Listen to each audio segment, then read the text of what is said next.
Hello दोस्तों, आप सबका स्वागत है आपके अपने यूट्यूब चैनल गोल अचीवर्स में। और जैसे कि आप सब लोग जानते हैं, हम पढ़ रहे थे modern physics and modern physics का चैप्टर पढ़ रहे थे हम एक्सरेज। एक्सरे में मैं आपको काफ़ी कुछ पढ़ा चुकी हूँ एंड बाकी जो उसमें टॉपिक्स रह गए हैं वो मैं आज आपको पढ़ा दूँगी। मैंने आपको बता दिया था कि हमारा एक्सरे क्या होता है। एक इंपॉर्टेंट टॉपिक पिछले लेक्चर में रह गया था जिसमें आपको बताना था प्रॉपर्टीज़ ऑफ एक्सरेज, लेकिन कोई बात नहीं, वो मैं आज कवर कर दूँगी। पिछले चैप्टर में मैंने आपको बता दिया था कि हमारी एक्सरेज क्या होती हैं, ये हमारी प्रोड्यूस कैसे होती हैं। दो तरीके से बताए थे मैंने आपको, एक कॉन्टीन्यूअस तरीका था एंड दूसरा था हमारा कैरेक्टरिस्टिक वेव।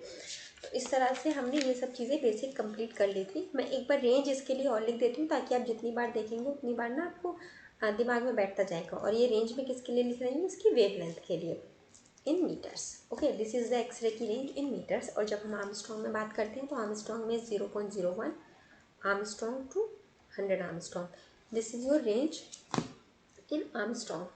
ठीक है गाइस, तो हम एक्सरेज में इतना कुछ पढ़ चुके थे। आज के लेक्चर में और जो कुछ इंपॉर्टेंट टॉपिक्स हैं हमारे इससे, अच्छा मैं एक चीज़ आपको और रिकॉल करवा देती हूँ। वैसे तो मुझे पता है आप लोगों को याद होगा, अगर आप लोगों ने लेक्चर देखे होंगे तो। ये एक फॉर्मूला था जो हमने पिछले लेक्चर में अपना सीखा था या पढ़ा था फिजिक्स के जी, when we are talking in Armstrong.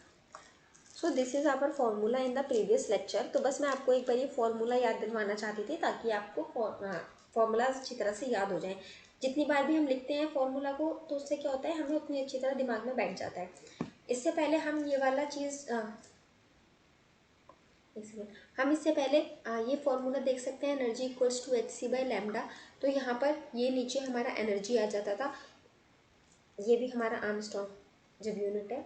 तो ये दो फार्मूला, ये फार्मूला हम प्रीवियस चैप्टर जो हमने पढ़े फोटो इलेक्ट्रिक इफेक्ट और ड्यूअल नेचर, उन सब में हम देख चुके हैं। ये फार्मूला हमने इस चैप्टर में सीखा है, जहाँ पर ये V क्या है, ये होता है हमारा वोल्टेज या फिर हम कह सकते हैं पोटेंशियल। हमारा जो ट्यूब होता है जिसके अंदर हमारा इलेक्ट्रॉन्स ट्रैवल करता है और हमारा फिर एक्सरे प्रोड्यूस होता है, उसकी जो वोल्टेज होती है ये हमारी वो होती है। तो अगर कभी क्वेश्चन में आपको एनर्जी ना दे के वोल्टेज दे रखा हो तो भी हमारा ये ही फॉर्मूला यूज़ होगा एक्सरेज के टर्म में। सो डोंट गेट कंफ्यूज कि भाई एनर्जी तो दी नहीं है, वोल्टेज दिया है, तो हम कैसे सॉल्व करें, क्या करें। ओके, तो यहाँ तक आपको समझ में आ गया होगा ये वाली चीज़। अब हम ना इसके बाद अब आगे चलते हैं, अपने कुछ इंपॉर्टेंट लॉज और इक्वेशंस हैं इस चैप्टर में जो हमारी यूज़ होती हैं एग्जाम्स में। ठीक है, तो one of those very important is the Moseley's law. Moseley's पढ़ लीजिए, मोजलेस पढ़ लीजिए। तो there was a scientist named Moseley's. तो उन्होंने ये एक लॉ दिया था हमारा। क्या लॉ दिया था मैं बताती हूँ अभी आपको। मैं लिख देती हूँ पहले स्पेलिंग ताकि आप लोग इजीली नोट कर पाए। Moseley's, Moseley's, this is the name of scientist Moseley, और इन्होंने लॉ दिया था तो Moseley's law. Okay, so this was the law. इन्होंने क्या दिया था हमारा लॉ, ये बहुत ज़्यादा सिमिलर है हमारी जो रेडबर्ग इक्वेशन आप लोगों ने पढ़ी है ना, एक तरह से वही है, बस उसका थोड़ा सा एडवांस वर्जन है। ठीक है, रेडबर्ग ये वाला जो हमारा लॉ है, मूजलीज लॉ, इसमें इन्होंने क्या किया है कि जो हमारी वेवलेंथ है इस लॉ के बनाने के लिए, जो हमारे साइंटिस्ट थे मूजलेस, इन्होंने वेवलेंथ और एटॉमिक नंबर इन दोनों के बीच में एक ग्राफ हमारा ड्रॉ किया। एटॉमिक नंबर क्या, जो भी हमारा एटम है, ये हमारा एक सपोज एलिमेंट है, ये इसके अंदर एटम हो गए बहुत सारे। ठीक है, ये इनका न्यूक्लियस हो गया एटम्स का। इसके ऊपर हमारी कोई भी एक रे आ रही है, हम अगर एक्सरे की बात करते हैं तो आप लोग सपोज कर लीजिए एक्सरे या जो भी हमारी रैंडम कोई रे आ रही है, इस रे का जो वेवलेंथ है, जो भी ये वेव आ रही है, जो भी लाइट है, रे है, वॉट एवर इट इज़, मतलब रे से मेरा मतलब वही है यहाँ पर कोई इलेक्ट्रोमैग्नेटिक वेव या कोई भी हमारी वेव। ओके, सो इस वेव का ये वेवलेंथ एंड ये जो एटम लिया है हमारा, तो ये जो भी हमने एटम लिया है इसका एटॉमिक नंबर, इन दोनों के बीच में जब एक ग्राफ प्लॉट किया मोजले साहब ने, तो देखा कि ये हमारा डायरेक्टली प्रोपोर्शनल आ रहा है, मगर साथ में कुछ इस तरह से डायरेक्टली प्रोपोर्शनल आ रहा है, तो एक कुछ कांस्टेंट वैल्यू भी मिल रही है यहाँ पर। इस ऑब्जर्वेशन के बेसिस पे इन्होंने एक फॉर्मूला ड्राइव किया एंड फॉर्मूला क्या था, 1/λ इक्वल्स टू आर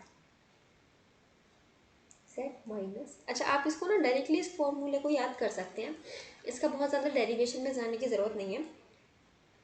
फाइनल, मैं फाइनल लिख देती हूँ यहाँ पे। ठीक है, N1 N2 में थोड़ा कन्फ्यूज़न चलता है ना, ये पे आपका ओरिजिनल या इनिशियल आप कुछ भी लिख दीजिए। ठीक है, this is the formula. Okay, अब इस फॉर्मूले को हम क्या कह सकते हैं, इसको हम कह सकते हैं मॉडिफाइड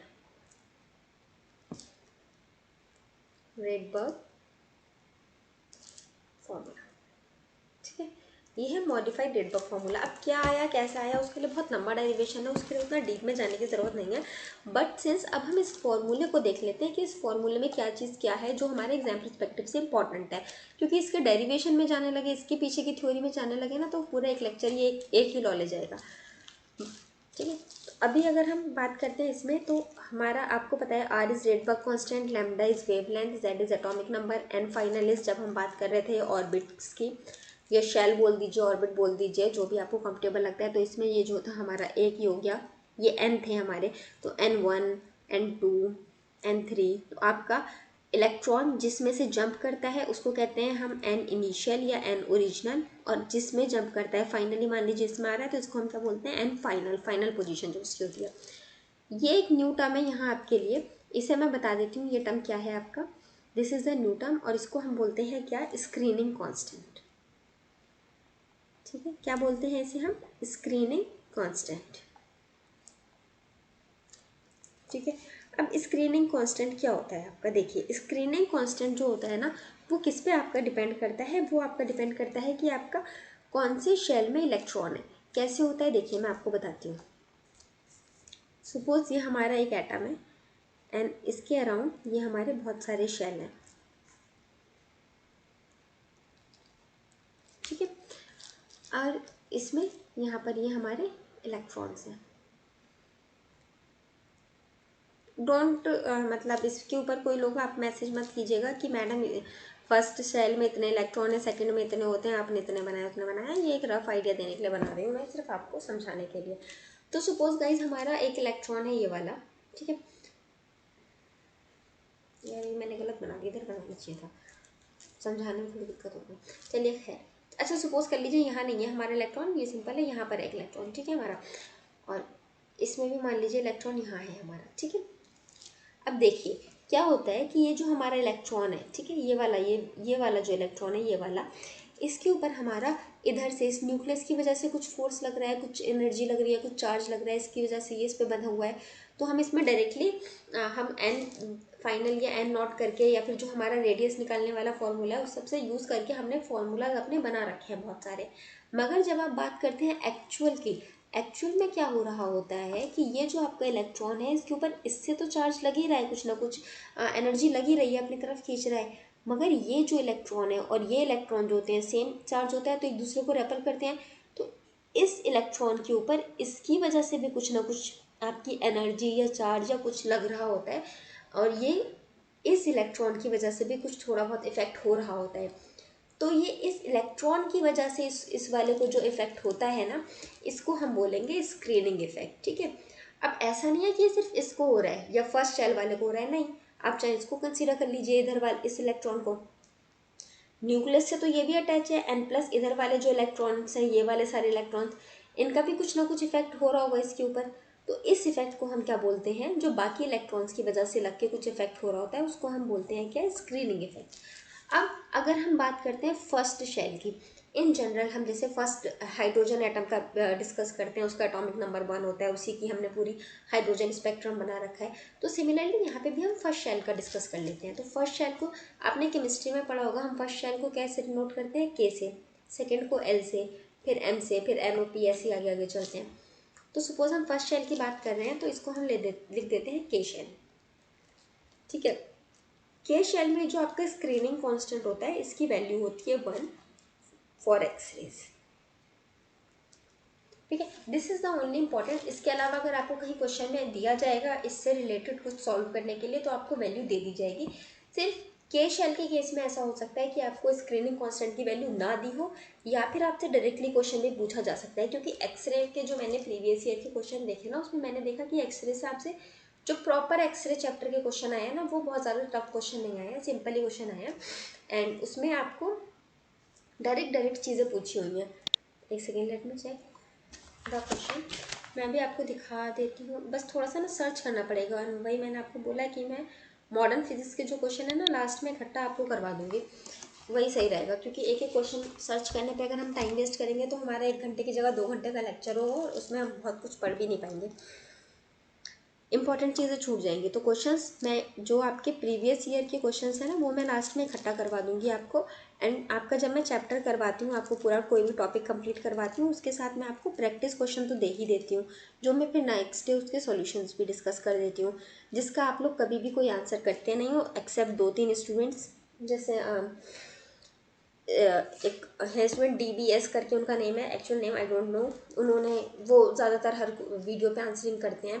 आस्था है वो भी ज़्यादातर हर वीडियो के क्वेश्चंस के आंसरिंग करते हैं। बट हाँ, एक जो ड्यूअल नेचर वाला चैप्टर मैंने आपको पढ़ाया था उसके क्वेश्चंस मैंने आपको सोल्यूशन प्रोवाइड करा दिए थे, मगर सोल्यूशन के बाद जो आपका लास्ट स्टेटमेंट आया था ना, multiply divide and plus minus करने वाला, जो मैंने छोड़ दिया था इसलिए ताकि आप लोग प्रैक्टिस कर सकें उसको सॉल्व करने की। And don't use calculator, calculator बिल्कुल भी यूज़ मत करना। एग्जाम में मिलता है वर्चुअल कैलकुलेटर तो वेल एंड गुड, आपकी बहुत हेल्प हो जाएगी, लेकिन इन केस नहीं मिलता है तो दिक्कत हो जाएगी। और अगर मिलता भी है ना तो उसमें आपको क्या करना होता है ना, ऐसे अपना उससे माउस की हेल्प से इधर 2 प्रेस करेंगे, इधर 3 प्रेस करेंगे, तो बहुत अनोइंग हो जाता है, पता है।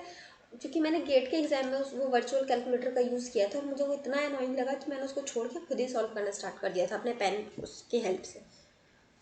तो इसीलिए आई सजेस्ट यू कि बिना कैलकुलेटर के सॉल्व करने की प्रैक्टिस करिए, और वो जो मैंने आपको क्वेश्चंस दिए हैं आप उनके सॉल्यूशन मुझे उनका मतलब फाइनल आंसर बताइए। सॉल्व तो मैंने पूरा करा ही दिया है, आपको सिर्फ फाइनल आंसर बताना है, उसको पूरा कैलकुलेट करके फाइनल आंसर जो भी आ रहे हैं उनको आप बताइए ड्यूअल नेचर वाले चैप्टर में। And previous year question I told you कि मैं बाद में करवाऊंगी, ठीक है। खैर देखिए अब ये बात पे बात आ गई ना, कितना टाइम वेस्ट हो गया।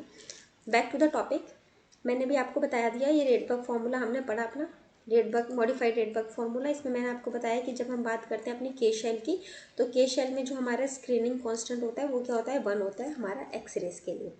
अच्छा ठीक है, अब कई बार शायद अगर आपको याद हो तो आपने इस फॉर्मूले को इस तरह भी लिखा हुआ देखा होगा, 1/λ equals to R Z minus Z effective, ये माइनस का साइन नहीं है, Z इफेक्टिव का स्क्वायर एन 1/n फाइनल का स्क्वायर माइनस 1/n0 का स्क्वायर। ठीक है, कई बार आपने इस तरह से भी इस फॉर्मूले को लिखा हुआ देखा होगा। तो देखिए इसमें अब जैसे आपको फॉर्मूला देख के भी समझ में आ गया होगा, आप रिलेट कर पाएंगे। होता क्या है कि ये जो होता है हमारा Z इफेक्टिव जो होता है, इसको हम क्या बोलते हैं, इसको हम बोलते हैं effective atomic number of element.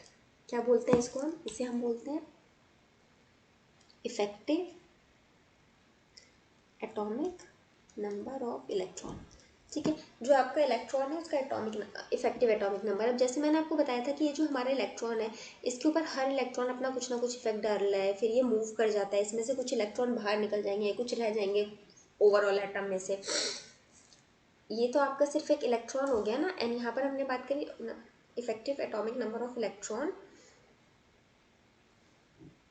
Sorry not electron, atomic number electron का थोड़ी होता है, effective atomic number of element. Online classes का यही प्रॉब्लम है, अगर कभी कुछ गलती से लिख जाए या कुछ गलती से टीचर बोल दे तो उसे कोई करेक्ट नहीं करवा पाता है, कोई भी स्टूडेंट, वो गलत ही रह जाता है। टीचर को खुद याद आ जाए तो वेल एंड गुड, नहीं याद आता है तो कुछ मिस्टेक ही रह जाता है। तो खैर effective atomic number of element होता है। तो अब ये सपोज आपका एलिमेंट था, अब इसमें क्या मैंने बताया कि इस इलेक्ट्रॉन की वजह से कुछ फर्क पड़ रहा है तो उससे हमारा स्क्रीनिंग इफेक्ट जनरेट हो रहा है, कभी कभी इलेक्ट्रॉन निकल जाएगा, कोई इलेक्ट्रॉन एड ऑन हो जाएगा, इस तरह से बहुत कुछ चलता रहता है। तो हमारा फाइनल जो एटॉमिक नंबर होता है जिसके ऊपर हमारी वेवलेंथ डिपेंड करती है उसको हम क्या बोलते हैं, जेड इफेक्टिव। वेवलेंथ हमारी इसके ऊपर डिपेंड करती है। तो जेड इफेक्टिव को हम कैसे लिख सकते हैं, जेड इफेक्टिव हमारा क्या हो गया, एटॉमिक नंबर जो हमारा फाइनल है माइनस जो बाकी इलेक्ट्रॉन्स की वजह से उसके ऊपर स्क्रीनिंग इफेक्ट होगा।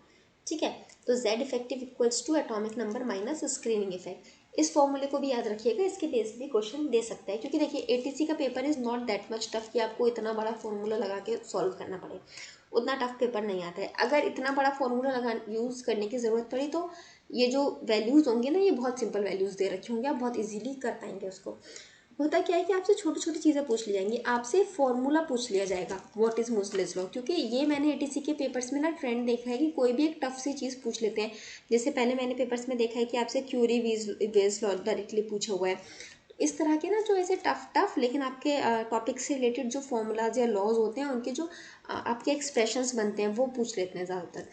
तो ये एक्सप्रेशन पूछा जा सकता है, या फिर आपसे डायरेक्टली जेड इफेक्टिव पूछा जा सकता है, आपसे बोला जा सकता है कि हमारा के शेल में ऑक्सीजन का इफेक्टिव, के शेल के अकॉर्डिंग आपका ऑक्सीजन का इफेक्टिव नंबर क्या होगा। ठीक है, अगर आप के शेल को कंसिडर करके बताएं तो ऑक्सीजन का आपका एटॉमिक नंबर क्या हो गया 8। के शेल को अगर हमें के शेल के इलेक्ट्रॉन में कुछ चेंजेस हो रही है, हमें के शेल को कंसिडर करना है, तो इस पर स्क्रीनिंग इफेक्ट कितना लग गया 1, तो 8 - 1 = 7। आपका इफेक्टिव एटॉमिक नंबर कितना आ गया 7। अब वही अगर ये एल शेल या एम शेल या एन शेल के लिए पूछता तो स्क्रीनिंग इफेक्ट आपका चेंज हो जाता। अब स्क्रीनिंग इफेक्ट चेंज होकर आपकी जो नई वैल्यू आती है स्क्रीनिंग इफेक्ट की, वो आपको क्वेश्चंस में गिवन होगी अगर आपसे के शेल के अलावा कुछ और पूछा जाएगा तो। वैसे अगर के शेल पूछा जाएगा इसके लिए भी गिवन होगा, क्योंकि एटीसी के एग्जाम में आई हैव सीन जो प्रीवियस ईयर पेपर आपके हुए हैं उसमें आपको ये जो है हम HC/λ लिखते हैं ना, तो उसमें H क्या होता है, I just forgot the name कि H को हम क्या बोलते हैं।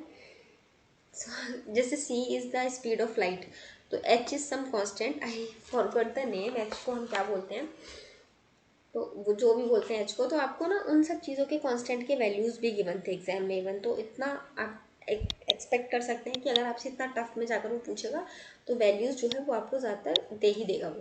ठीक है, तो आपको अब यहाँ तक समझ में आ गया। इसको हम लिख सकते हैं इस तरह से, जैसे मैं लिख देती हूँ। यहाँ पे हमने क्या लिखा 1/,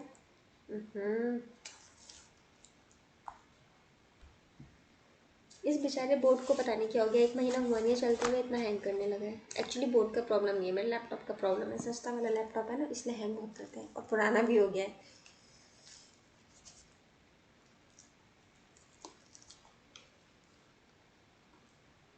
चल जाओ प्लीज़।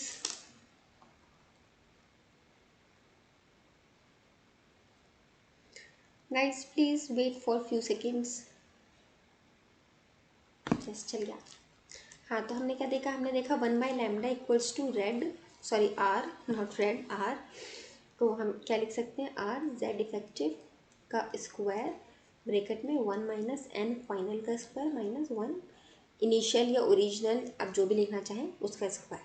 ठीक है, अब यहाँ पर आप लोग देखिए, अगर आप सपोज़ हम इसका वही के शेल की अगर हम बात करते, अगर सपोज़ मैं आपसे कहूँ कि आपको के शेल के लिए बताना है, तो हम इसको ऐसे भी लिख सकते हैं, जेड इफेक्टिव मैंने आपको बता दिया क्या होगा, जेड माइनस स्क्रीनिंग कांस्टेंट। अगर मैंने आपको बता दिया के शेल है, तो के शेल मतलब आपका स्क्रीनिंग कांस्टेंट 1 हो गया। ओके, ये जो है ना, ये वाला जो टर्म है इसको हम बोलते हैं sigma. Okay, sigma. Guys H constant किस चीज़ का होता है, अगर आपको याद आए तो प्लीज़ कमेंट बॉक्स में बताना। मैं मुझे बिल्कुल याद नहीं हो रहा है, याद नहीं आ रहा है एच किस चीज़ का कांस्टेंट होता है, बताओ। पढ़ाते पढ़ाते मैं यही भूल गई। आर। अब ये स्क्रीनिंग कांस्टेंट हमारा 1 था, तो हम जेड -1 का होल स्क्वायर ब्रैकेट में 1 - n फाइनल का स्क्वायर माइनस n इनिशियल का स्क्वायर, ये चीज़ लिख सकते हैं इसको यहाँ पर। ठीक है, अब इसके अलावा देखिए, एक आपका ये तो स्पेशल केस हो गया ये, अगर आपसे के शेल पूछा गया है। ठीक है, बाकी स्टैंडर्ड आपका एक जो बनेगा फॉर्मूला वो यही वाला बनेगा, standard formula where Z effective is the Z minus sigma. ठीक है, इसके अलावा देखिए, अभी ये हमारी क्या बात हो रहा है, ये हमारा भी वेवलेंथ के टर्म्स में। अगर हमें इसे फ्रीक्वेंसी के टर्म में लिखना हो तो हमारा वेवलेंथ क्या होता है, c/फ्रीक्वेंसी होता है। अब इसको हम लिख देते हैं, तो 1 c, हाँ लैम्डा हमारा c/फ्रीक्वेंसी होता है ना, तो c/में फ्रीक्वेंसी इक्वल्स टू r। मैं यहाँ जेड इफेक्टिव लिखती हूँ क्योंकि हम स्टैंडर्ड केस की बात करेंगे, 1/f फाइनल का स्क्वायर माइनस 1/n इनिशियल का स्क्वायर। ठीक है, अब इसको आप यहाँ से देखिए, फ्रीक्वेंसी का टर्म ऊपर चला जाएगा, एंड ये जो c है इसको हम यहाँ लाकर लिख सकते हैं, इसको हम ये लिख सकते हैं RC जेड इफेक्टिव का स्क्वायर ब्रैकेट में 1 - n फाइनल का स्क्वायर माइनस 1/n इनिशियल का स्क्वायर। हम ये वाली चीज़ लिख सकते हैं यहाँ पर। अब सपोज मैं आपसे ये बोलती हूँ कि म्यूसलिस लॉ हमें निकालना है और फ्रीक्वेंसी के टर्म में निकालना है, तो फ्रीक्वेंसी के टर्म में निकालने के लिए एक तो आप इस तरह से भी लिख सकते हो, this is right and correct, बिल्कुल ठीक है इक्वेशन और बिल्कुल करेक्ट है वाला। लेकिन जो मोजलेस लॉ है, जो एक्चुअल लॉ है जो उन्होंने दिया था, उसमें इन्होंने क्या किया था, इसको अंडर रूट करके लिख दिया था। ठीक है, तो अंडर रूट करके लिखने से ये तो बाहर ऐसे ही आ गया जेड इफेक्टिव, एंड बाकी का जो पूरा टर्म था वो हमारा अंडर रूट में चला गया। RC ब्रैकेट में 1 माइनस एन फाइनल का square minus 1 by N initial का स्क्वायर। ठीक है, तो ये वाला टर्म आ गया। तो बाय मोजलेस लॉ हम क्या कह सकते हैं, क्योंकि रिलेशन इन्हें इन दोनों के बीच में बताना था ना हमारा मेनली, तो इसलिए हम बाय मोजलेस लॉ हम एक स्टेटमेंट क्या दे सकते हैं कि हमारा जो है square root of frequency is directly proportional to atomic number. Okay, ठीक है, एटॉमिक नंबर, क्योंकि z इफेक्टिव को हम फाइनली z माइनस सिग्मा ऐसे भी लिख सकते हैं ना, तो it is directly proportional to atomic number. वो हमेशा डायरेक्टली प्रोपोर्शनल ही रहेगा एटॉमिक नंबर के ऑफ द मटेरियल, जो भी आपका मटेरियल है। अच्छा, अब यहाँ पर क्वेश्चन में आपने एक चीज़ ये देखी होगी कि हमने जब फ्रीक्वेंसी लिखा, हमने क्या लिखा, under root frequency equals to z effective, and बाकी का पूरा टर्म हमारा अंदर आ गया इसमें अंडर रूट में। ठीक है, तो यहाँ पर अब आप देखिए, इसको हम ऐसे भी लिख सकते हैं ना, मतलब अंडर रूट को जो भी हमारा आया था ये RC 1 अपॉन में n फाइनल माइनस 1 अपॉन में n, जो n इनिशियल का होल स्क्वायर। यहाँ पर देखिए हमारा R is the Rydberg constant हमें पता है, C इज़ द हमारा स्पीड ऑफ द लाइट, ये भी एक कांस्टेंट है, हमें ये भी पता है। n फाइनल n इनिशियल भी अगर हमारे कुछ केसेस में जो होते हैं वो आपके आप कह सकते हैं कि एक कांस्टेंट आप उसको मान लीजिए, अगर हमारा n2 से n1 में जंप कर रहा है, इस तरह से आपका ये वाला जो पूरा टर्म है इसको आप एक कांस्टेंट अज्यूम कर सकते हैं। सपोज अगर आपको सिर्फ रिलेशनशिप दिखाना है z इफेक्टिव और फ्रीक्वेंसी के बीच में, क्योंकि जब आप इन दोनों की बात करेंगे, इन दोनों का केस कंसीडर करेंगे, तो आप बाकी चीज़ों को कांस्टेंट रख सकते हैं, z इफेक्टिव, और इसको आप z माइनस सिग्मा, ऐसे इन दोनों तरीके से इसको डायरेक्टली प्रोपोर्शनल करके दिखाने के लिए इस तरह से भी आप लिख सकते हैं। आपसे डायरेक्टली ये रिलेशन पूछा जा सकता है फ्रीक्वेंसी एंड जेड इफेक्टिव के बीच में। ओके, तो यहाँ तक आपको मुझे लगता है समझ में आ गया होगा, आंसर क्यों लिख रही हूँ, यहाँ तक आप लोगों को समझ में आ गया होगा मोजलेस लॉ जो हमने पढ़ा अभी तक। मेन जो हमारी इक्वेशन जो हमें याद रखना है वो हम इस तरह से याद रख सकते हैं, R z इफेक्टिव का स्क्वायर 1 अपॉन में n फाइनल का स्क्वायर माइनस 1 अपॉन में n इनिशियल का स्क्वायर। ठीक है, या फिर इसको हम अगर फ्रीक्वेंसी के टर्म में याद रखना चाहें तो हम इस तरह से याद रख सकते हैं, 1 अपॉन में n फाइनल का स्क्वायर माइनस 1 अपॉन में n इनिशियल का स्क्वायर। ठीक है, इन दोनों को ही मोजलेस जो लॉ है वो बेसिकली इस पे ज़्यादा हमारा है डिपेंडेंट, क्योंकि ये तो हमारा रेडबर्ग लॉ था, इससे हमने ड्राइव करके इस तरह से इसको लेकर आए थे मोजलेस आप। तो ये हमारी जो है वो दो मेन इक्वेशन हो गई मोजलेस लॉ की। बाकी आप इनमें जो भी चेंजेस होंगे, z इफेक्टिव की जगह आपको z बाय सिग्मा लिखना है, या जहाँ पे भी आप जो भी लिखना चाहें आप लिख सकते हैं। इन दोनों लॉज को हम कहेंगे मोजलेस लॉ। मेन आपका ये वाला है, और इसका भी आपका ये वाला form under root sigma z effective, बाकी सारा अंडर रूट में RC 1 बाय n फाइनल का square minus 1 by n initial का स्क्वायर। ठीक है, this is the Moseley's law.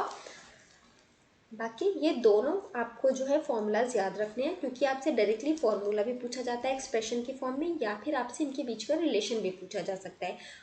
लेकिन जैसा मुझे लगता है कि अगर हम ATC के पेपर की बात करें तो यहाँ पर रिलेशन नहीं पूछेगा कि वेवलेंथ और ये कैसे डिपेंडेंट है। हो सकता है शायद फ्रीक्वेंसी का शायद पूछ सकता है, क्योंकि ये डायरेक्टली मोजलेस लॉ ही ये है, फ्रीक्वेंसी का रिलेशन तो पूछ सकता है वो। और ज़्यादा चांसेस ये हैं कि आपसे ना वो सीधा एक्सप्रेशन पूछ लेगा, मोजलेस लॉ का ये एक्सप्रेशन है, ये आपको ऑप्शंस दे सकता है। एक ऑप्शन आपको करेक्ट ऑप्शन एक ये दे सकता है, या फिर आपको और कुछ ऑप्शंस दे सकता है और करेक्ट ऑप्शन में ये दे सकता है। तो ये वाले आपको सारे टर्म्स बताने का मकसद यही था कि आपको ये पता चल जाए कि हम किस किस तरह से इसको लिख सकते हैं, ताकि अगर एग्जाम में कुछ भी आए एक्सप्रेशन तो आप सही सही मार्क कर सकें। ठीक है, अब सपोज अगर मैं ये नहीं बताती तो आप लोग कंफ्यूज हो जाते कि नहीं वहाँ तो बहुत बड़ा सा टर्म था, ये तो ए इतना छोटा है। तो उसमें क्या किया है, इस पूरे को एक कांस्टेंट कंसीडर कर लिया है फॉर स्पेसिफिक केस के टर्म में। या फिर आपको यहाँ पर 1 लिख कर दे दे तो आप कंफ्यूज जाओगे, लेकिन वो क्वेश्चन में मेंशन कर देगा के शेल की हम बात कर रहे हैं। ठीक है। तो ये सारे जितने भी आपको एक्सप्रेशंस बताए, इनको बताने का रीज़न ये था कि ये थोड़ा सा एक टफ लॉ है, थोड़ा सा ये एक्सप्रेशन टफ सा है ना, तो इस पर डायरेक्टली क्वेश्चन पूछने के चांसेस बहुत कम है, एक्सप्रेशन पूछा जा सकता है मगर। ठीक है। नाउ मूविंग टू अपना नेक्स्ट लॉ या नेक्स्ट टॉपिक हम कह सकते हैं, वो है ब्रैग्स लॉ। अच्छा, अब ये जो हमारा ब्रैग्स लॉ है ना, इसके लिए हमको थोड़ा सा पता होना चाहिए था वेव्स वाला, जो हमारा वेव्स वाला नहीं, ऑप्टिक्स जो है हमारा, law of interference and reflection या रिफ्रैक्शन वाले जो हमने लॉस पढ़े, हमें वो सब कुछ कुछ पता होने चाहिए थे इसको पढ़ने के लिए, लेकिन बहुत ज़्यादा रिक्वायर्ड नहीं है। थोड़ा बहुत जो नीडेड होगा ना, वो मैं आपको इसी में साथ में बता दूंगी। एंड मैं आपको जिस तरह से ये वाला समझाऊंगी ना लो, आपको ज़रूरत नहीं फील होगी, ऐसा नहीं लगेगा मतलब कि अगर आपने वो टॉपिक पहले नहीं पढ़े हैं तो उससे कुछ बहुत ज़्यादा आपको समझ नहीं आया। ठीक है।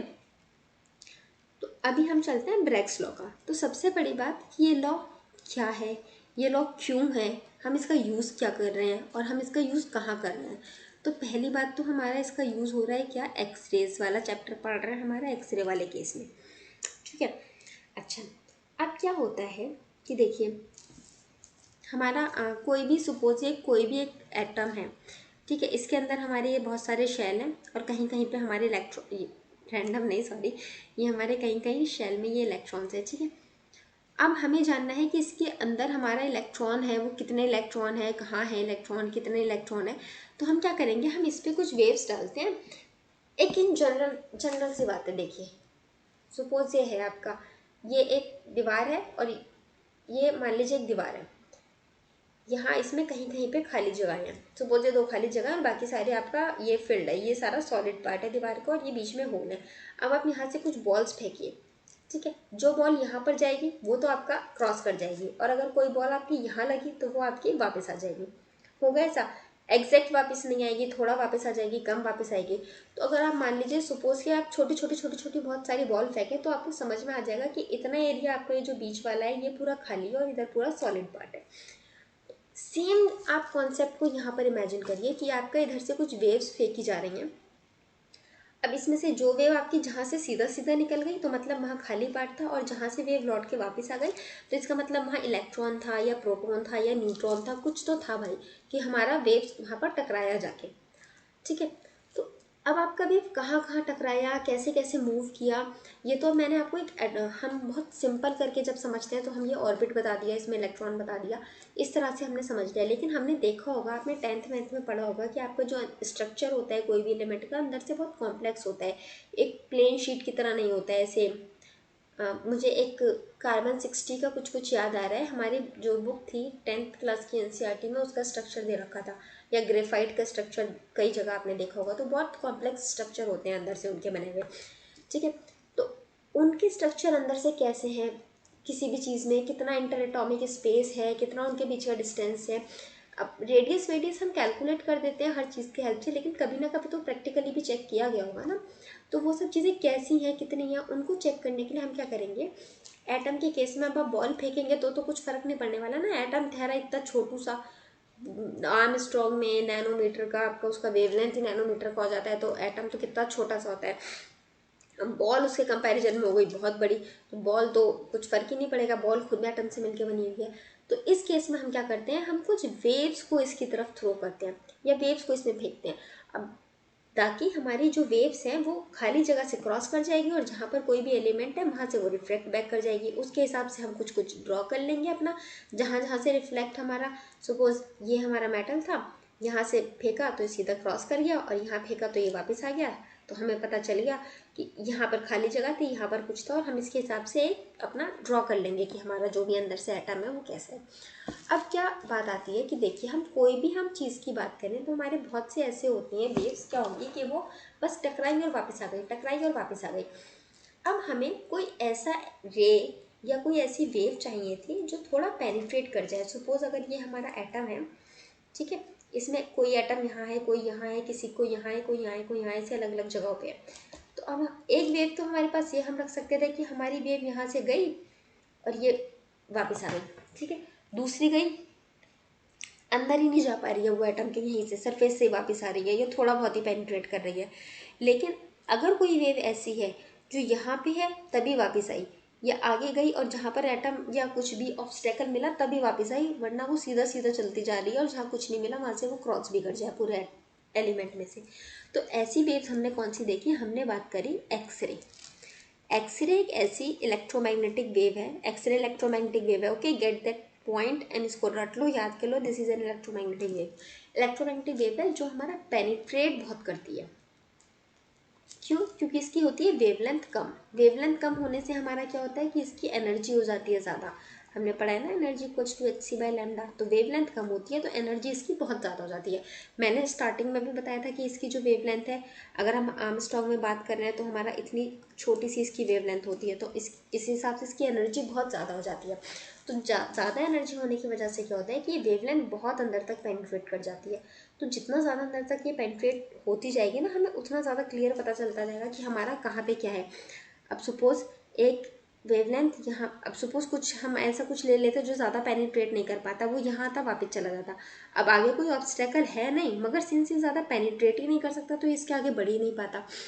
इसीलिए हम क्या करते हैं, हम एक्सरेज का यूज़ करते हैं ताकि वो ज़्यादा से ज़्यादा पेनिट्रेट होकर अंदर जाएँ और हमें पता चले कि हमारा एग्जैक्टली अंदर से जो अलाइनमेंट है एटम की वो कैसी है। ठीक है, तो ये हमारा डिफ्रैक्ट हो सिर्फ कब, जब जब उसके सामने आता है किसी भी तरह का कोई क्रिस्टल या कोई भी इस तरह का, या आपका कोई भी एटम है पूरा खाली पड़ा है, ये कोई एलिमेंट है, ठीक है, कोई एलिमेंट का एटम है या एलिमेंट है कोई, अंदर से खाली पड़ा है, बस कहीं कहीं कुछ कुछ क्रिस्टल पड़े हुए हैं, तो आपका वेव जाए और इन क्रिस्टल से ही टकरा के वापस आए। ऐसा ना हो कि वो यहाँ जा रही है और यहीं से वापस हो जाए, नहीं, क्रिस्टल से टकरा के वापस आए। तो ऐसी वेव हमें कौन सी मिली, एक्सरे। ठीक है, तो अब हमें ब्रैग लॉ से क्या पता चलता है, ब्रैग लॉ से हमें पता चलेगा कि हमारा जो है स्पेसिंग वो कितनी है या कैसी है, हमारा एक्सरे यूज़ करने से हमें क्या फ़ायदा हुआ। सबसे पहले आपको ये समझ में आ गया होगा कि हमने एक्सरे क्यों यूज़ करते हैं ज़्यादातर, क्योंकि एक्सरे से क्या होता है हमारा, हमें ये पता चलता है कि हमारा एक्सरे हम क्यों ज़्यादा यूज़ करते हैं, क्योंकि एक्सरे से हमें ये चीज़ ज़्यादा क्लियर पता चल पाती है कि हमारा इंटर एटॉमिक स्पेस जो है, स्पेसिंग जो है अंदर से वो कैसी है। तो सबसे पहले अभी जैसे मैंने बताया आपको, हम बात कर रहे हैं ब्रैग्स लॉ की। ठीक है, ब्रैग्स लॉ में अब क्या हो, हमने एक्सरेज का यूज़ किया ये मैंने आपको बता दिया।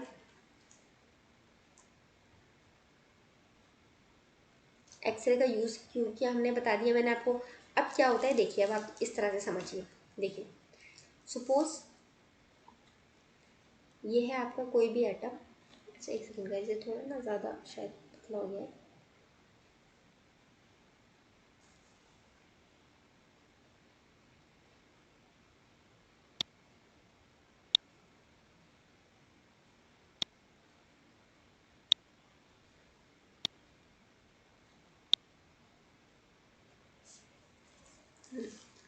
सपोज ये आपका है,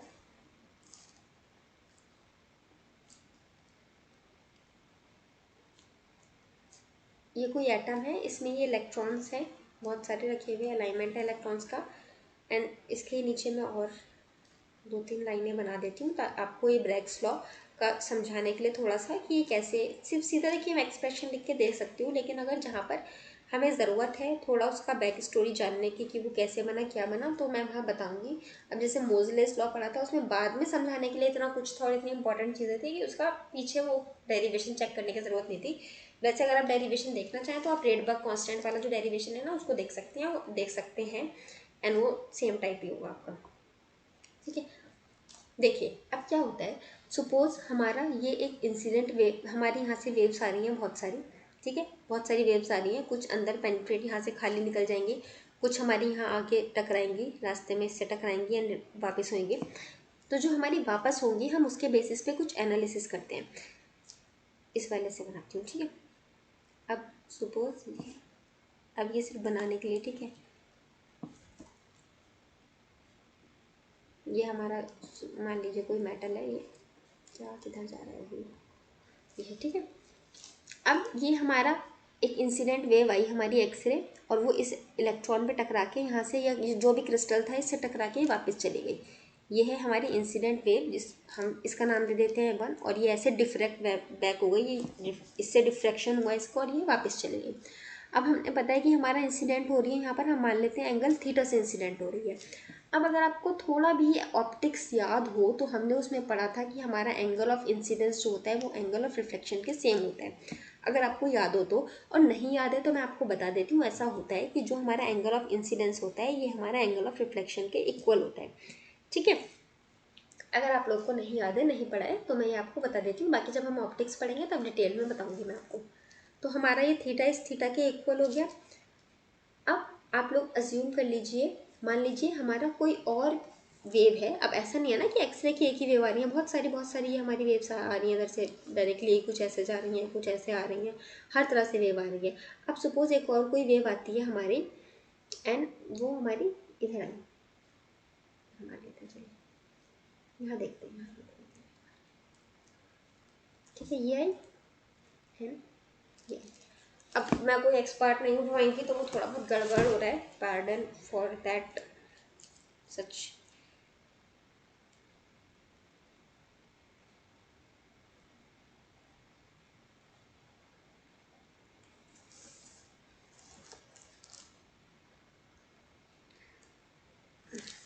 एक सेकेंड, कभी कभी होता है ना हाथ में चलता है तो वो हो रहा है इसमें।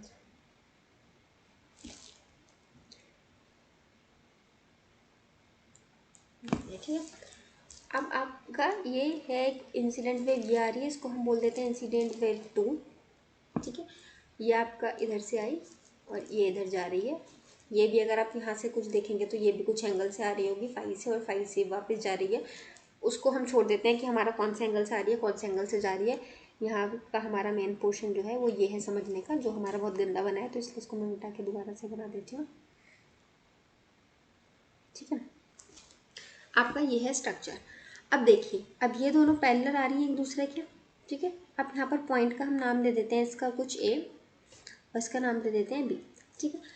अब आपकी ये दोनों लाइन पैरेलल आ रही थी। अब अगर इसको हम थोड़ा आगे ले जाके यहाँ पर इसके ऊपर परपेंडिकुलर डाल देते हैं, यहाँ पर 90 डिग्री है, परपेंडिकुलर डाल दिया। सिमिलरली इसको आगे बढ़ाकर इस वाली रे के ऊपर यहाँ पे परपेंडिकुलर डाल देते हैं 90 डिग्री। तो देखिए हम क्या कह सकते हैं कि हमारा ये वाला जो इंसिडेंट वेव होगा यहाँ तक का, और ये वाला जो इंसिडेंट वेव होगा, ये एक दूसरे के बराबर और इक्वल रहा होगा, ठीक है। अब देखिए, अगर आप इसको मैंने जब परपेंडिकुलर डाला तो हम क्या देख सकते हैं, यहाँ पर देखिए,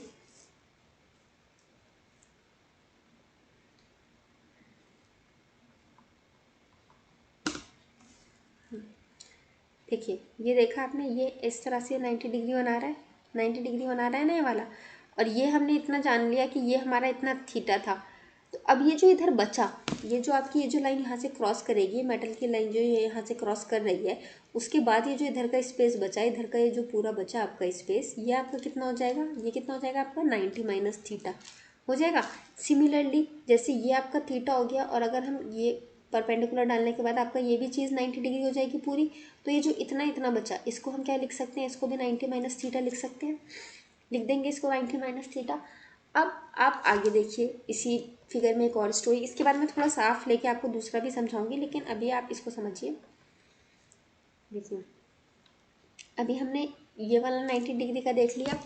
अब देखिए आपका ये वाला एंगल की अगर हम बात करें यहाँ पे, इसकी यहाँ से ये वाला एंगल की, तो हम क्या देखेंगे इस वाले एंगल को।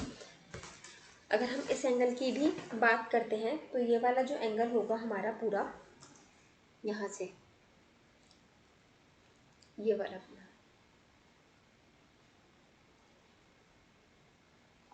देखिए ऐसे, रुकिए एक सेकेंड, मैं ना आपको दूसरा फिगर बना के दिखाती हूँ। थोड़ा सा हौच पौच हो गया है, पेन वैन भी नहीं चला सही से। अब इसमें ना स्पेस नहीं बचा, वहाँ बीच में से एक लाइन और जाती है, उसको ड्रॉ करने का ना बहुत हिचपिच हो गया। मैं सिर्फ आपको ना अपना बीच का फिगर जो है उसको निकाल के ड्रॉ करके दिखा देती हूँ।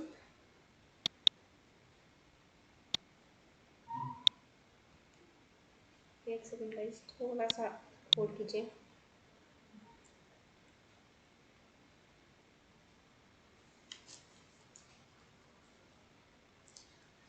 देखिए ये है, सपोज यहाँ से ना एक इन दोनों को ज्वाइंट करते हुए एक लाइन और बना, भाई रुक जा यार, कहाँ जा रहा है, जब मूव करो तब मूव नहीं करेगा, जब रोको फिर रुकेगा नहीं।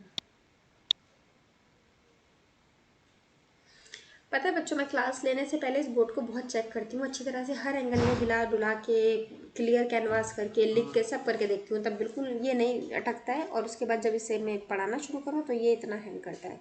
यहाँ बीच में से एक ये आपका, इन दोनों हम पॉइंट्स को ए और बी को, अपने इन दोनों पॉइंट्स को ज्वाइंट कर देते हैं, तो ये बीच के डिस्टेंस को हम कह देते हैं डी। ठीक है, अब इस फिगर को ना, इस फिगर को, इतने हिस्से को मैं दोबारा से रीड्रॉ कर देती हूँ समझाने के लिए, ताकि आपको और थोड़ा बेहतर तरीके से समझ में आ पाए।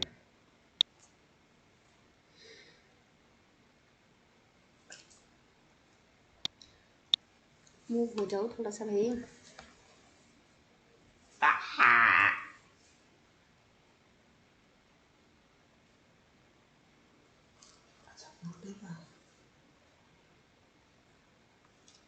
अब ये देखिए,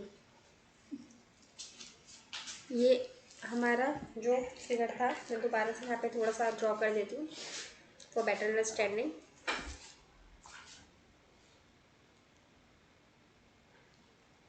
वो आपकी लाइन, एक सेकेंड रुकिएगा इस,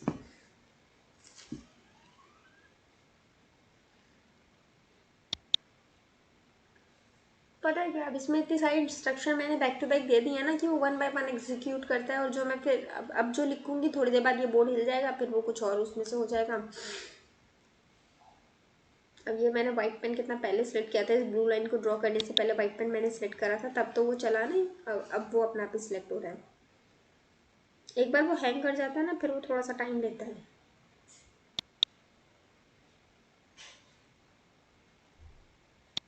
ऐसा फिगर मैंने ड्रॉ करा है। अब इससे मैं आपको समझाती हूँ। तो देखिए, हमने ये एंगल ऑफ थीटा से, हमने ये एंट्री था इधर, एंगल ऑफ थीटा से इंसिडेंट था, एंगल ऑफ थीटा से निकल गया।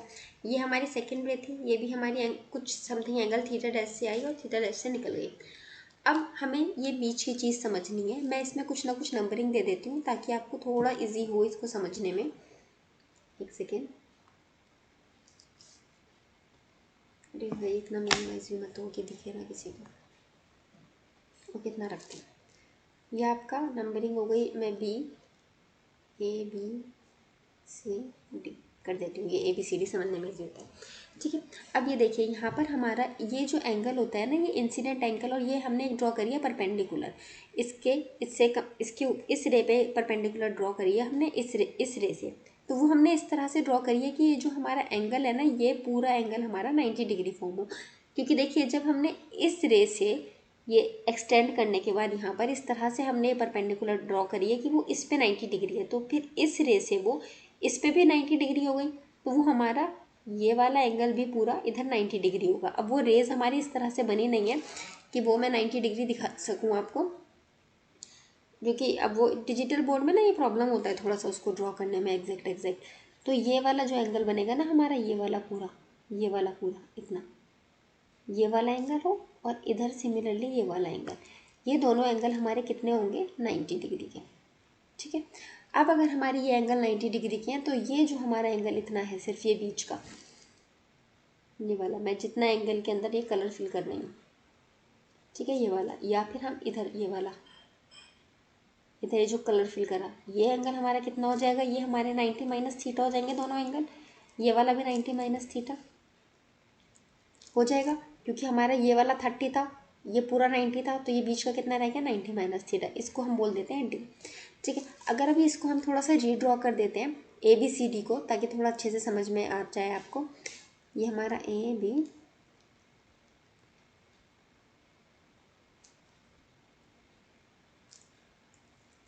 ये हमारा एंगल हम यहाँ डी ले लेते हैं। अभी मैंने आपको क्या बताया कि ये जो एंगल हमारा ड्रॉ हो रहा है यहाँ पर, ये वाला, ये हमारा कितना ड्रॉ हो रहा है, 90 माइनस थीटा।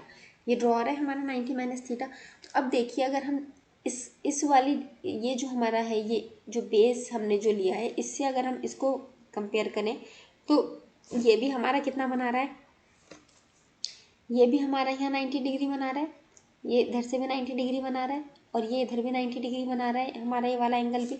तो सिमिलरली वही चीज़ मैं आपको बोल रही हूँ यहाँ पर, ये अगर हम बड़े में देखें तो ये 90 डिग्री बना रहा है।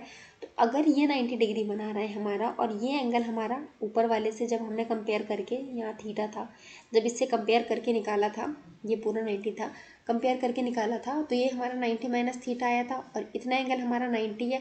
तो अगेन हम अगर ये वाला एंगल फाइंड करना हो तो ये हमारा कितना हो जाएगा, 90 माइनस थीटा हो जाएगा। तो फाइनली आपका थीटा रह जाएगा। तो आंसर आपका कितना आ गया, थीटा। माइनस थीटा लिख दीजिए, वो बात तो वही है ना, एंगल तो उतना ही रहेगा, चाहे माइनस में लिख दीजिए प्लस में लिख दीजिए। तो ये एंगल आपका थीटा हो गया। सिमिलरली इधर का भी एंगल थीटा हो गया। एंड नंबरिंग लिख देती हूँ मैं अपनी ABCD। ठीक है, इसको आप थोड़ा सा और अगर अपना हमें सिर्फ एक फिगर समझना है। देखिए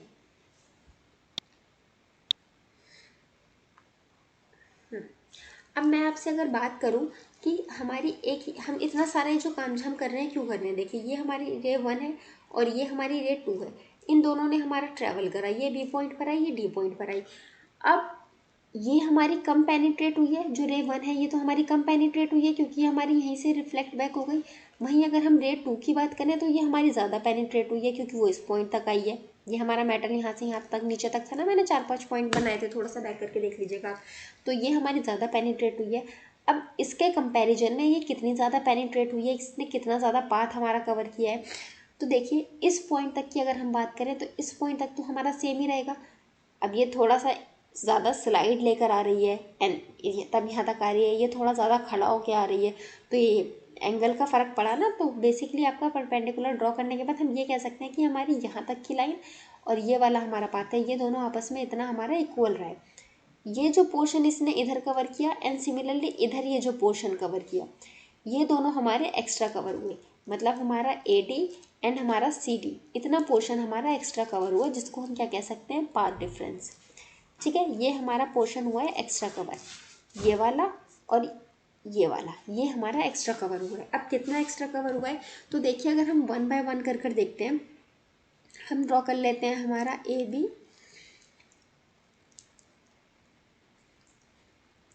ये हम ड्रॉ कर लेते हैं हमारा ABD, सॉरी D। अब देखिए ये वाला इधर भी एक्स लिखते हैं। देखिए ये वाला जो पोर्शन है हमारा और ये वाला पोर्शन है, ये दोनों आपस में इक्वल है। ये तो देख के समझ में आ रहा है, बाकी अभी आप सॉल्व करके भी देख लेंगे। दोनों में एंगल हमारा दोनों तरफ थीटा थीटा है। ये हमारा D है दोनों में, मैं यहाँ मेंशन कर देती हूँ। ये हो गया थीटा और ये हो गया D। अब आपको ट्रिग्नोमेट्रिक फंक्शन अगर याद हो तो हमने क्या पढ़ा है उसमें, अगर हम बात करें साइन थीटा की तो हमने क्या पढ़ा है, अपोजिट साइड अपॉन में हाइपोटेनस पढ़ा है। ठीक है, यहाँ पर हमें पता है ये हमारा 90 डिग्री बना था। हमने जब ये परपेंडिकुलर डाला था तो हमारा इधर ये 90 डिग्री था, तो वही हमारे इधर भी 90 डिग्री था, तो यहाँ पे भी 90 डिग्री ही हो गया। अब इस 90 डिग्री के हिसाब से अगर हम देखें तो ये हमारा हाइपोटेनस हो गया, जिसको हमने D लिखा है। और अगर ये हमारा एंगल साइन थीटा है तो हम यहाँ पर ये लिख सकते हैं हमारा AD अपॉन में D equals to sine theta, ये लिख सकते हैं। अब अगर हमें फाइंड करना है AD तो हम इसको ऐसे लिख सकते हैं D साइन थीटा, ये चीज़ हम लिख सकते हैं, लिख देंगे ना। अब मैंने आपसे क्या बताया, हमारा टोटल पार्ट डिफरेंस कितना है, AD और CD। मतलब हमारा टोटल पार्ट डिफरेंस की अगर हम बात करें तो वो कितना है हमारा AD ये वाला प्लस CD ये वाला। अब AD हमें पता चल गया D साइन थीटा। अब बात करते हैं CD की। अगर हम CD की बात करते हैं, यहीं पे इसको मैं ड्रॉ कर देती हूँ, ठीक है, ताकि हमारा एक ही पेज में आ जाए और आपको समझने में ईजी रहे। ये हमारा इधर D आ गया, इधर एंगल थीटा आ गया, ये था CDP। यहाँ पर भी सेम हम इस फॉर्मूले के हिसाब से अगर देखेंगे तो यहाँ पर भी हमारा जो CD आएगा वो कितना आ जाएगा, D साइन थीटा। आप चाहे तो लगा के सॉल्व करके देख सकते हैं। तो अगेन हम उसको यहाँ लिख सकते हैं D साइन थीटा। तो हमारा टोटल कितना आ गया, 2D साइन थीटा। ठीक है, तो हमारा टोटल पार्ट डिफरेंस हम कितना बोल सकते हैं, टोटल हमारा अगर हम पार्ट डिफरेंस की बात करें तो हमारा टोटल जो पार्ट डिफरेंस आया है वो कितना आ गया, हमारा टोटल पार्ट डिफरेंस आया हमारा 2D साइन थीटा। अगर आपसे सिर्फ टोटल पार्ट डिफरेंस पूछा जाता है। मगर हम यहाँ ब्रैग्स लॉ की बात कर रहे हैं, तो इसमें जब हमने बात करी एक्सरेज की, तो एक्सरे हमारा जो है मेनली किस पे डिपेंड किया, वो डिपेंड किया उसकी वेवलेंथ पे, क्योंकि वेवलेंथ की वजह से हमारा वो जो है एनर्जी उसकी ज़्यादा बढ़ गई थी। ठीक है, और एक चीज़ अब हम यहाँ पर बात करते हैं, तो जब हमने ये इस तरह से हमने ये बनाया था, ये हमारा पेनिट्रेट करा इतना वापस की और ये ज़्यादा पेनिट्रेट किया और इतने पे वापस किया। तो यहाँ पर देखिए जो ये दोनों रेस हमारे वापस जा रही हैं, जो एक्सरे निकल के इसमें से वापस जा रहा है, ये आगे जाके जो भी इमेजिंग बनाएगा, जो भी कुछ भी जो भी इसका काम करेगा, ये बाहर आगे जाके पता चलेगा जिससे हमें कि हमारा अंदर की इंटरस्पेसिंग कैसी है।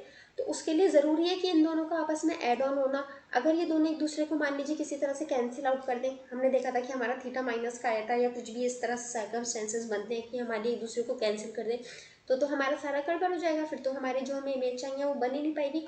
ज़रूरी है दोनों एक दूसरे को ऐड ऑन करें। ऐड ऑन होने के बाद अगर कहीं कुछ ज़्यादा है, सपोज एक इलेक्ट्रॉन ये है, यहाँ पर ये ज़्यादा बड़ा इलेक्ट्रॉन है, अब कोई वेव आई यहाँ से टकरा के चली गई, कोई वेव आई यहाँ से टकरा के चली गई, एंड कोई वेव आई वो यहाँ से टकरा के चली गई। अब इन तीनों को जब हम ऐड करेंगे तभी हमें पता चलेगा ना कि हमारे इतने पूरे एरिया में है। अगर सपोज मान लीजिए एक ही वेव का हम देखेंगे तो हमें सिर्फ एक पॉइंट पता चलेगा, बाकी का एरिया हम खाली एज्यूम कर लेंगे। तो अगर हम चाहते हैं ये तीनों हमारी ऐड ऑन हो जाए, तो उसके लिए हमें क्या करना पड़ेगा, हमारे जितने भी वेव्स हैं उनका इंटीग्रल किस चीज़ के रिस्पेक्ट में लेंगे, वेव हमारा किस पे डिपेंड था, वेवलेंथ पे, into wavelength equals to 2d sine theta. इसको हम बोल सकते हैं क्या, कंस्ट्रक्टिव इंटरफेरेंस। ये जब मैं आपको वेव ऑप्टिक्स पढ़ाऊंगी ना, तब मैं आपको कंस्ट्रक्टिव इंटरफेरेंस एंड ये सब चीज़ें समझाऊंगी। फिलहाल के लिए सिर्फ एक ये टर्म समझ लीजिए। कंस्ट्रक्टिव मतलब क्या होता है, एड ऑन, एंड डिस्ट्रक्टिव का मतलब क्या होता है, माइनस। डिस्ट्रक्टिव को आप ऐसे याद रख दीजिए कि डिस्ट्रक्शन मतलब सब खत्म करना, तो माइनस, एंड कंस्ट्रक्टिव का मतलब कंस्ट्रक्ट करना, कंस्ट्रक्ट होती जाएगी कोई चीज़ तो ऐड ऑन होती जाएगी, तो ऐड करना। तो हमें बहुत सारी वेव्स का यहाँ पर लास्ट में हमें सम देखना होता है, तो N lambda equals to 2d sine theta. ठीक है, तो ये जो टर्म आया आपका ना, इसको हम क्या बोलेंगे, ब्रैग्स लॉ। क्या बोलेंगे इसे हम, अरे भाई ये क्या लिखा जा रहा है, क्या बोलेंगे इसे हम, ब्रैग्स लॉ। समझ में आ गया आपको ब्रैग्स लॉ। तो हमने अभी कौन से दो लॉस पढ़ लिया, हमने एक पढ़ लिया न्यूज़लेस लॉ और एक हमने पढ़ लिया आपका ब्रैग्स लॉ। ठीक है, ब्रैग्स लॉ मैं दोबारा यहाँ लिख देती हूँ, 2d sine theta equals to N lambda.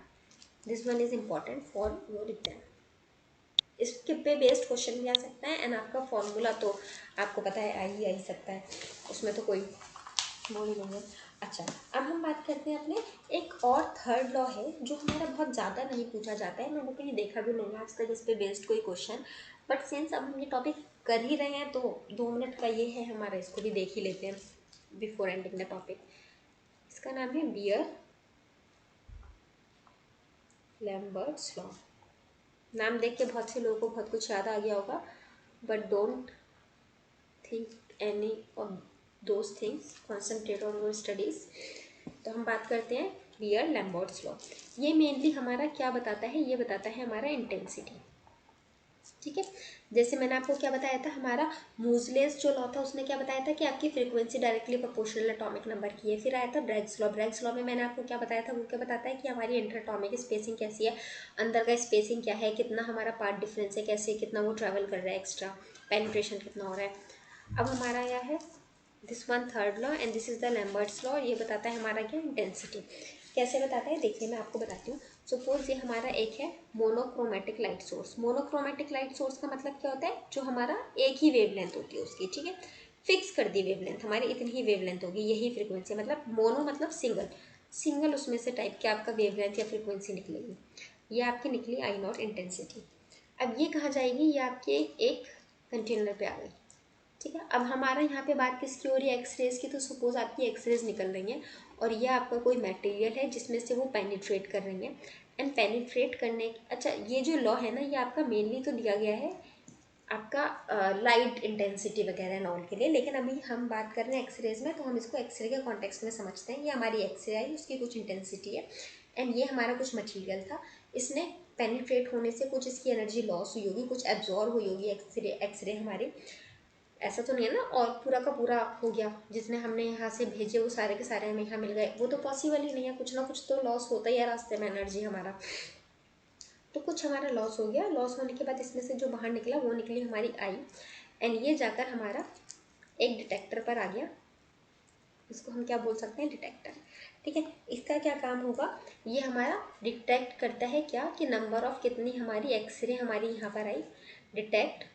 अगर हम बात करते हैं अपने, ये मैंने क्या बताया, लाइट वाले केस में ज़्यादातर यूज़ होता है आपका, एंड कंटेनर में आपका केमिकल्स फिल होते हैं तो केमिकल कितना एब्जॉर्ब कर लेते हैं, ये उस बेसिस पर चलता है। बट सिंस हम बात कर रहे हैं एक्सरे के कॉन्टेक्स्ट में। तो यहाँ हमने लिया मटेरियल, इसमें पेनिट्रेशन के बाद कुछ कुछ इंटेंसिटी इसमें से एब्जॉर्ब हुई एंड बाद में हमने डिटेक्टर पे ये डिटेक्ट करेगी कि हमारा कितना, हमारा जो है नंबर ऑफ एक्सरेज या एक्सरेज के जो भी हमारे पार्टिकल होंगे, वेव्स होंगी, कितना हमारा एक्सरे जो है वो हमारा इसके ऊपर स्ट्राइक करा, और उसे हम क्या कहेंगे कि हमारी कितनी इंटेंसिटी है। Don't confuse with the energy, ठीक है। एनर्जी तो जो है हमारी सो वो फिक्स ही है, हमने लैम्डा फिक्स कर दिया तो हमारी एनर्जी जो है वो ऑटोमेटिकली फिक्स हो गई। Energy is different thing, energy is ये एक पार्टिकल है, इसकी कितनी एनर्जी है, एंड इंटेंसिटी इज कि यहाँ पर कितने पार्टिकल हैं हमारे, ठीक है। These two are the different thing, don't confuse कि एनर्जी और इंटेंसिटी सेम चीज़ है, ठीक है। तो ये हमारा जो बियर लैम्बर्ट लॉ है, ये हमारा क्या बताता है, ये हमारा बताता है intensity. This is the first point you have to remember in this law, ठीक है, कि ये हमारा इंटेंसिटी से रिलेटेड है।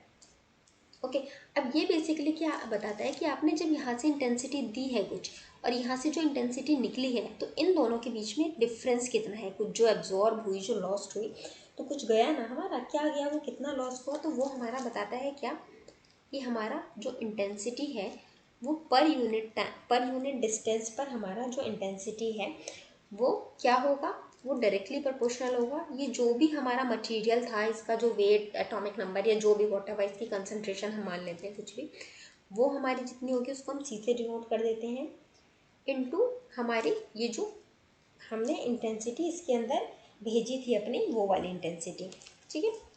अभी मैं मान लेती हूँ कि हमने आई भेजी थी, I for the case I मान लेते हैं अभी इसको, ठीक है। या आई नॉट आप लिखना चाहें तो आई नॉट लिख सकते हैं। इसके डायरेक्टली प्रोपोर्शनल होगी इन दोनों के मल्टीप्लिकेशन की, कि हमने कितनी इंटेंसिटी दी थी प्लस हमारा ये जो मटेरियल था ये हमारा किस टाइप का था, कि वो कितना अपने अंदर अब्जॉर्व कर सकता है, ठीक है। अब ये प्रोपोर्शनैलिटी का साइन हट, अच्छा एक चीज़ और, अब जब हमारा यहाँ से ये यहाँ पर क्रॉस करके गया है इतना, तो इसकी क्या हुई है, इंटेंसिटी डिक्रीज हुई है। अगर कोई चीज़ हमारी कम हो रही है तो हम उसको क्या बोलेंगे, वो हमारा निगेटिव में जा रहा है अगर कम हो रहा है, तो हम इसलिए हम माइनस साइन लगा लेते हैं।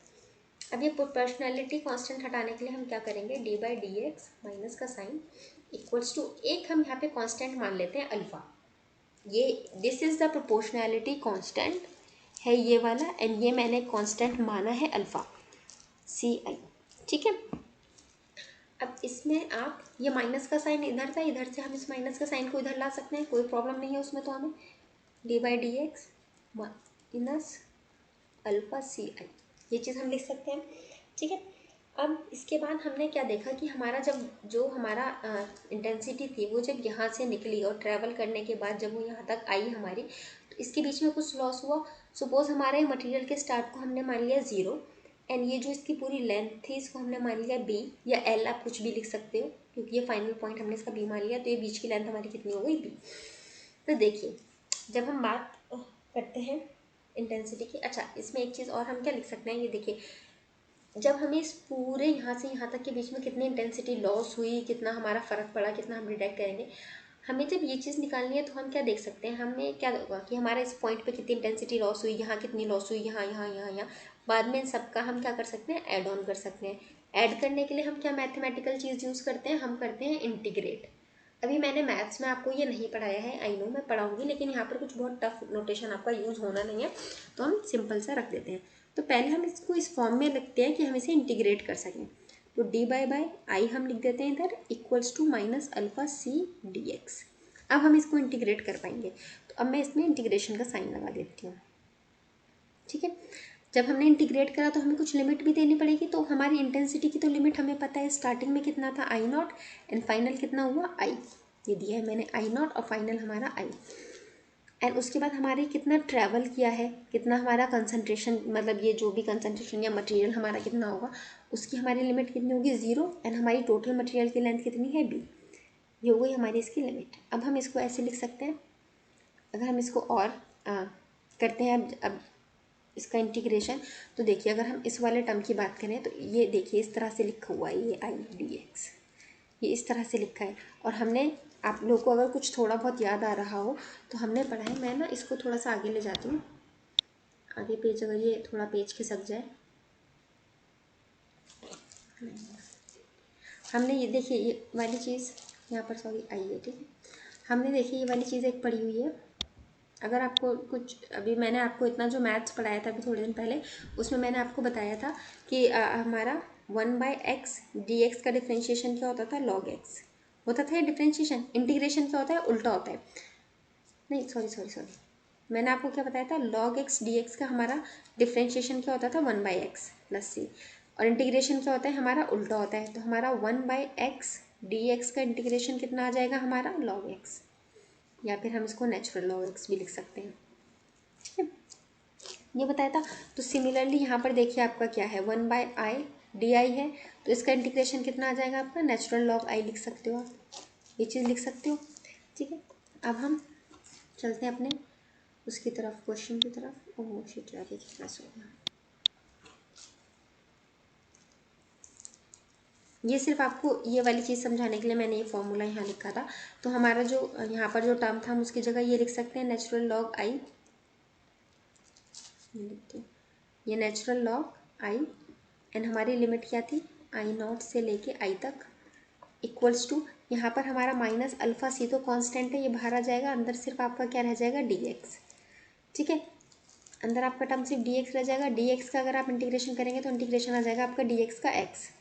ठीक है, तो अंदर क्या आ गया आपका, इंटीग्रेट करने के बाद एक्स, लिमिट हमारा 0 to b। अब इसमें आप वैल्यू पुट करेंगे तो आपका क्या आ जाएगा, natural log I minus natural log I not equals to minus alpha C, and यहाँ पर भी आपका b माइनस 0। अब इसको आगे सॉल्व करेंगे। देखिए आपका जब लॉग में ऐसे माइनस में होता है तो मैंने क्या बताया था, अगर आपका लॉग के साथ प्लस में होता है तो हमारा हम मल्टीप्लाई में लिख देते हैं, एंड माइनस होता है तो हम डिवाइड में लिख देते हैं। तो हम इसे ऐसे लिख सकते हैं, नेचुरल लॉग आई अपॉन में I not equals to minus alpha C B. हम ये वाली चीज़ लिख सकते हैं यहाँ पर, इसको देखिए लिख सकते हैं ना। अब मैंने आपको क्या, अब आपका ये जो है ना, इसे आप बीयर लैम्बर्ट्स लॉ कंसीडर कर सकते हैं, लेकिन अभी हम इसको थोड़ा आगे और सॉल्व करते हैं। हम क्या करेंगे, हम यहाँ से नेचुरल लॉग, ये जो लॉग है हमारा, इसको नेचुरल लॉग को हटाने की कोशिश करेंगे। इसको हटाएंगे तो हम यहाँ पर इधर लाकर क्या लिख सकते हैं, हम अपना ये लिख सकते हैं e to the power minus alpha C B. मैंने आपको बताया था ना, मैथ्स में बताया ये वाली चीज़ मैंने कि ई हटाने के लिए हम नेचुरल लॉग लगाते हैं, और नेचुरल लॉग हटाने के लिए हम ई लगा सकते हैं। अब ये इस टर्म को हम ऐसे भी लिख सकते हैं, E equals to I not E minus alpha C B. अब अगर आपने वेव ऑप्टिक्स पढ़ लिया होता ना तो ये आपको बहुत जाना पहचाना एक्सप्रेशन लगता है इंटेंसिटी का, लेकिन सिंस हमने नहीं पढ़ा है तो जब हम वेव ऑप्टिक्स पढ़ेंगे तब आपको वेव ऑप्टिक्स का जो एक्सप्रेशन है उसको आप इससे रिलेट कर पाएंगे। तो ये जो हमारा फाइनल इक्वेशन आता है इसको हम क्या बोलते हैं, Lambert's law, sorry Beer Lambert's law. Okay, so this is your final equation. तो इसमें अब आपका ना सिचुएशनल डिपेंड करेगा। अब आपको अगर अल्फ़ा निकालने के लिए आ जाएगा तो आपको यहाँ पर क्या करना होगा, फिर अगर सपोज आपसे अल्फ़ा पूछ लिया जाता तो आप क्या करोगे, आप 1/cb, मतलब आप इस cb को इधर ले आओगे, फिर आप e की पावर में ले जाके थोड़ी करोगे, फिर तो आपको कॉम्प्लेक्स हो जाएगा। हम simple I by I not कर देंगे। आपको ये वैल्यूज़ गिवन रहेंगी आई बाई आई नॉट, उनको पुट करिएगा, उनका लॉग लीजिएगा एंड देन सॉल्व कर लिएगा।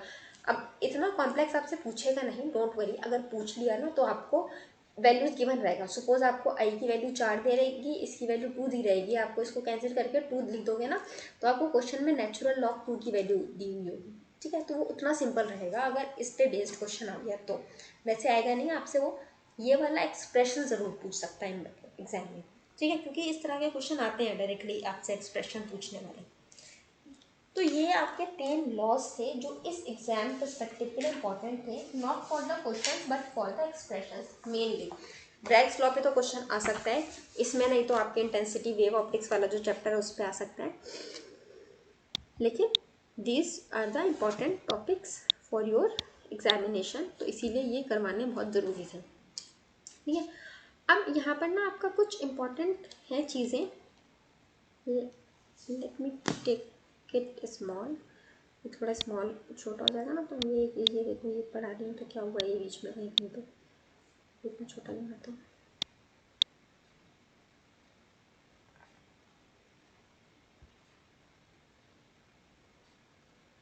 ठीक है, देखिए अब ना हमारे एक इम्पॉर्टेंट चीज़ है, ये प्रॉपर्टीज़ हैं एक्सरेज की। अब आप बोलोगे कि मैम अपने और तो पहले कभी पढ़ाई नहीं ड्यूअल नेचर में या उसमें, वहाँ पे रिक्वायर्ड नहीं था, उन पे ना क्वेश्चन आता नहीं है। इस पे क्वेश्चन आ सकता है आपका, क्या चीज़ पे, प्रॉपर्टीज़ ऑफ एक्सरेज। ठीक है, इन्हें प्लीज़ नोट डाउन कर दीजिएगा। और मैं आपको बताऊंगी कि इसमें से ना डायरेक्ट क्वेश्चन आया है पिछली बार, सिर्फ प्रॉपर्टीज़ में से उठ के, मतलब आपको ज़्यादा कुछ करना ही नहीं है, कुछ सीधा प्रॉपर्टीज़ में से क्वेश्चन आ रहा है उठ के। तो पहली प्रॉपर्टी जो हम देखते हैं वो क्या है, ये हमारा जो एक्सरेज होता है, जो हमारी एक्सरेज होती हैं, एक्सरेज जो होती हैं ये ट्रैवल करती हैं किससे, ट्रैवल विद, ये इंपॉर्टेंट पॉइंट है, अगर आपको वेलोसिटी ना गिवन हो तो you can put the velocity of the light, travel with the velocity of light, ठीक है। क्या होती है, 3 × 10⁸, ठीक है, पहला पॉइंट इसमें। दूसरा पॉइंट इसमें क्या, इन अ स्ट्रेट लाइन, और कैसे ट्रैवल करती हैं, स्ट्रेट लाइन में ट्रैवल करती हैं। अच्छा, इन दोनों चीज़ों के पीछे ना एक रीज़न है, क्या रीज़न है, बिकॉज देखिए एक्सरेज के साथ कुछ भी हो रहा है ना, कुछ भी इसके साथ घटना घटित हो रही है, तो इसका फर्स्ट और मेन रीज़न ये है कि इसकी ना लेस है वेवलेंथ, स्मॉल वेवलेंथ है। तो अगर आपको कुछ समझ में ना आए ना ऑप्शन में, अगर कुछ ऐसा पूछा जाए कि एक्सरे ज़्यादा पेनिट्रेट क्यों करता है, या एक्सरे ऐसा क्यों है वैसा क्यों है, कुछ ऑप्शन में समझ में ना आए और स्मॉल वेवलेंथ अगर एक ऑप्शन दे रखा हो ना, तो you can go for it. 99.999% chance है कि आपका ऑप्शन सही होगा, क्योंकि सब कुछ इस पे जो भी होता है ना वो इसी वजह से ही होता है। क्या है, क्योंकि बिकॉज इट है स्मॉल वेवलेंथ। अच्छा गाइज, आई नो कि हमारा आज का लेक्चर थोड़ा लंबा हो गया है, but it is the worth, और ये प्रॉपर्टीज़ पढ़ना बहुत इंपॉर्टेंट है, इसलिए मैं इनको छोड़ने वाली नहीं हूँ किसी भी कीमत पे, ठीक है। अच्छा, अब दूसरा पॉइंट आपका एक्सरे जो है वो क्या है, इलेक्ट्रोमैग्नेटिक रेडिएशन है, इलेक्ट्रोमैग्नेटिक वेव है, मैंने आपको बताया था। और हमने क्या पढ़ा है ड्यूअल नेचर में, कि जो हमारी इलेक्ट्रोमैग्नेटिक वेव होती है वो हमारा वेव नेचर एंड हमारा पार्टिकल नेचर दोनों ही शो करती है, ठीक है। तो इसका मतलब हमारा जो एक्सरे है वो हमारा वेव नेचर की तरह भी बिहेव करेगा, और ये हमारा पार्टिकल की तरह भी बिहेव करेगा। अब देखो गाइस, मैं आपको ये लिख कर दे सकती हूँ, नो प्रॉब्लम, मैं आपको लिख के दे भी दूंगी इन प्रॉपर्टीज़ को, जो मैं आपको नोट्स प्रोवाइड करवाऊंगी। But important thing is that कि ये जो मैं आपको ये तरीके से समझा रही हूँ ना, आपको वो नहीं समझ में आएगा। नोट्स में क्या रहेगा, एक स्टेटमेंट लिखी रहेगी, फिर पढ़ते रहना और रटते रहना बैठ के उसको, ठीक है। यहाँ पर रीज़न बता रही हूँ कि वेलोसिटी ऑफ स्पीड, और इससे हमारा क्यों ट्रैवल कर, वेलोसिटी ऑफ लाइट से और स्ट्रेट लाइन में हमारा क्यों ट्रैवल कर रहा है, क्योंकि ये इसकी स्मॉलर वेवलेंथ है। हमने पढ़ा है कि हमारा एक्सरे क्या होती है, इलेक्ट्रोमैग्नेटिक वेव होती हैं, और इलेक्ट्रोमैग्नेटिक वेव के पास हमारी दोनों चीज़ें होती हैं, वेव नेचर भी होता है और हमारा पार्टिकल नेचर भी होता है, ठीक है। अब हम बात करते हैं वेव नेचर ये कब शो करता है।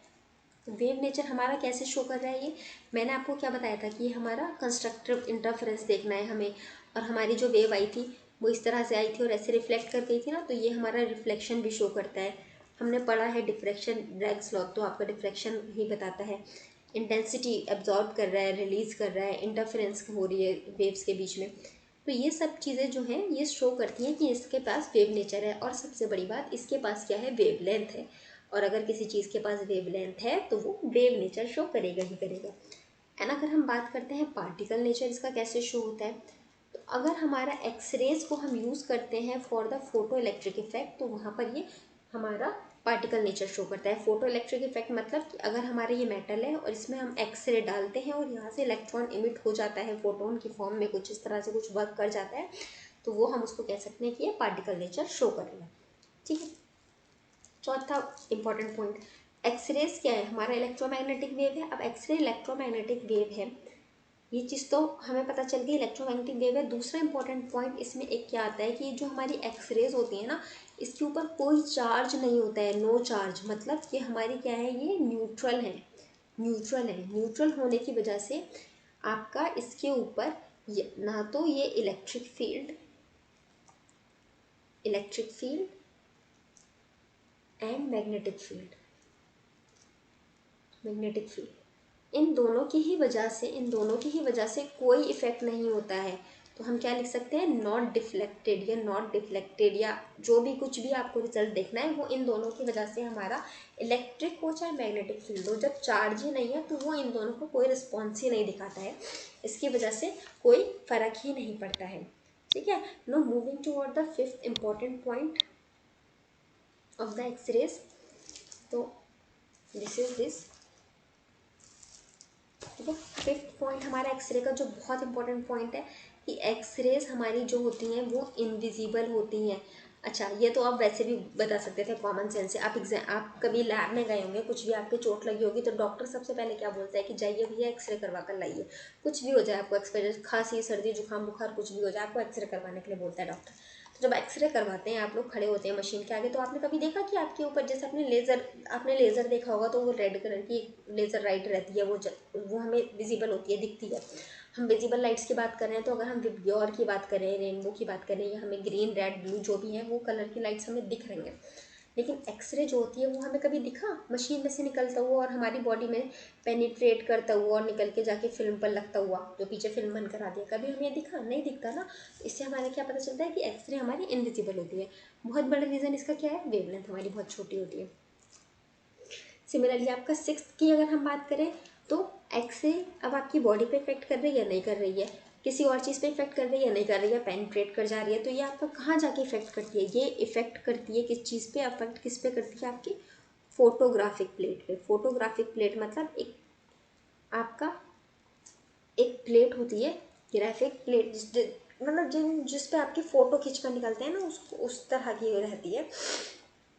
फोटोन्स की हेल्प, मतलब फोटोन्स उसमें रहते हैं, जब एक्सरे जाकर लगता है तो उस पर कुछ वो इमर्ज होती है। वैसी तरह की प्लेट, जैसे जब आप एक्सरे करवा कर आते हैं तो वो जो एक्सरे की शील्ड मिलती है ना, that is the photographic plate. ठीक है, ये हो गया आपका सिक्स्थ पॉइंट। सेवन्थ पॉइंट की अगर आप बात करेंगे तो आपका क्या है, जब आप एक्सरे आपका ट्रैवल करता है, अब यही मैंने बताया, यहाँ पर ही आपकी बॉडी से निकल कर गया और ये फोटोग्राफिक इमेज के ऊपर एक कुछ इमेज बना ली, तो कैसे, ऑब्वियस सी बात है, ये कुछ एनर्जी क्या करता है, इफेक्ट नहीं, ये क्या करता है, ये एम्बेडेड करता है या फिर एक्सर्ट करता है क्या चीज़, force, pressure and energy, momentum. तो ये सब चीज़ें जो होता है ना, ये आपका जो एक्सरे होता है वो ये सब चीज़ें आपकी जो भी सरफेस है उस सरफेस के ऊपर एक्सर्ट करता है, तभी तो आपका इमेज फॉर्म होता है, वरना तो इमेज कैसे बनेगी अगर वो कुछ एक्सर्ट ही नहीं करेगा। लेकिन एक्सर्ट किसके ऊपर करता है, सरफेस के ऊपर, और वो सरफेस हमारी कैसी होती है, फोटोग्राफ। एक्चुअली वो आपका एक्सर्ट तो हर चीज़ पे करता है, लेकिन जिसके ऊपर समझ में आता है फ़र्क, वो होता है हमारी फोटोग्राफिक प्लेट। ठीक है, अच्छा,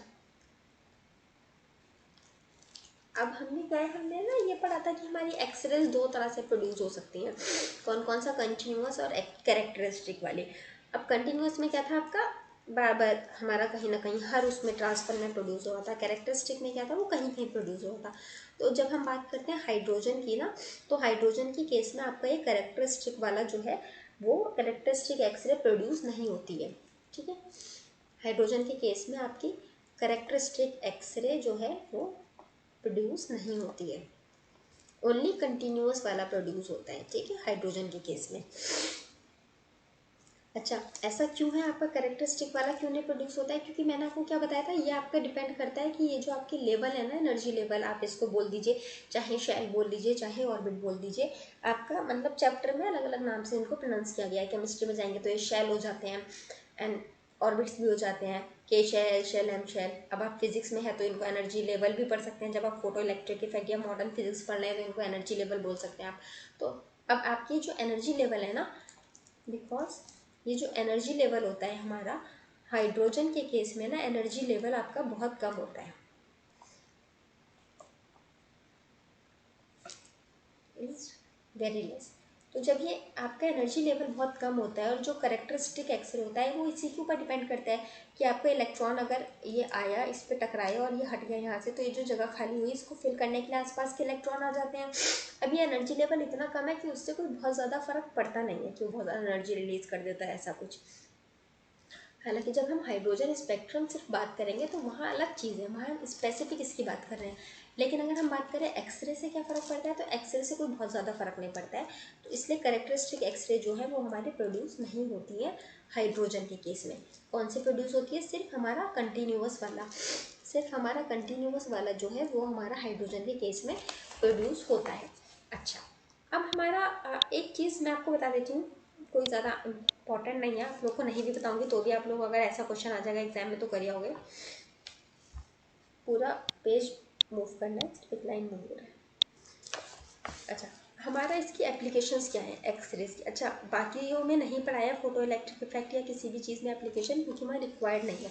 यहाँ पर स्पेसिफिक एक वेव एक्सरे की बात हो रही है, इसलिए यहाँ बताना है। एक मैंने आपको सबसे पहले भी हमने पढ़ा है, सबसे पहले हमने पढ़ा मूजलेस लॉ, उसके बाद हमने पढ़ा ब्रैग्स लॉ। ब्रैग्स लॉ में मैंने क्या बताया कि स्टडी ऑफ आपका क्रिस्टल स्ट्रक्चर, कि आपका कोई भी एटम है, एलिमेंट है, उसका अंदर से आपका क्रिस्टल स्ट्रक्चर कैसा है, कहाँ से खाली है, कहाँ भरा है, कितना भरा है, क्या इंटरएटॉमिक स्पेस है, उस सब में यूज़ होता है एक्सरे। और एक्सरे आपका कहाँ यूज़ होता है, आपका मेडिकल फील्ड में यूज़ होता है। मेडिकल फील्ड में तो बहुत यूज़ होता है, स्पेशली अगर आप बात करें एक्सरेज फोटोग्राफी की, अगर आप बात करें एक्सरेज फोटोग्राफी में आपका यूज़ होता है। एंड देन आपका एक्सरे सर्जरी में आपका एक्सरे यूज़ होता है। आप बात करें तो आपका रेडियोलॉजी में भी एक्सरे यूज़ होता है। रेडियोलॉजी इज़ वो जो आपका वेव्स डाल के कैंसर ट्रीटमेंट वाला जो होता है, रेडियोलॉजी डिपार्टमेंट, उसमें यूज़ होता है। इसको आप बोल सकते हैं रेडियोग्राफी भी बोल सकते हैं, क्योंकि बाद में आपको जो ऑब्टेंड होता है एक्सरे के हेल्प से, ग्राफ टाइप एक फिल्म जो मिलती है एक्सरे के टाइप से, that is the radiography. And अपना इंजीनियरिंग, अब मेडिकल की फील्ड में यूज़ हो रहा है ना, अपना इंजीनियरिंग में भी यूज़ होता है एक्सरे। ठीक है, तो एक्सरे आपका बहुत सारी जगहों पे यूज़ होता है। आपके एविएशन सेक्टर में भी आई एम वेरी श्योर कहीं ना कहीं कुछ ट्रांसफ़र करने के लिए यूज़ होता ही होगा एक्सरे का। तो these are the important topics of the X-ray जो हमने इस लेक्चर में आज पढ़े हैं। और अगर आपको कुछ भी डाउट है या कुछ समझ नहीं आया है तो मुझसे प्लीज़ आप लोग पूछ लीजिए, मैं आपको उसको कमेंट बॉक्स में आंसर कर दूँगी। और नहीं तो फिर आप चाहें तो ग्रुप में भी मुझसे डायरेक्टली पूछ सकते हैं। वहाँ पे बहुत सारे स्टूडेंट्स हैं जो आपकी हेल्प कर देंगे और आपको बहुत हेल्पफुल भी फील होगा। अगर आपको कुछ भी डाउट है तो आप पूछ लीजिएगा। एंड इसके जो आपको न्यूमेरिकल्स हैं वो नेक्स्ट लेक्चर में मैं करवाऊँगी, क्योंकि आज का लेक्चर ना काफ़ी लंबा हो गया है, फिर वो बहुत ज़्यादा, हाँ देखिए ऑलरेडी 1.25 घंटे का लेक्चर हो गया है, तो वो बहुत लंबा हो जाएगा। तो मैं नेक्स्ट लेक्चर में आपको कवर करवा दूँगी इसके न्यूमेरिकल्स भी।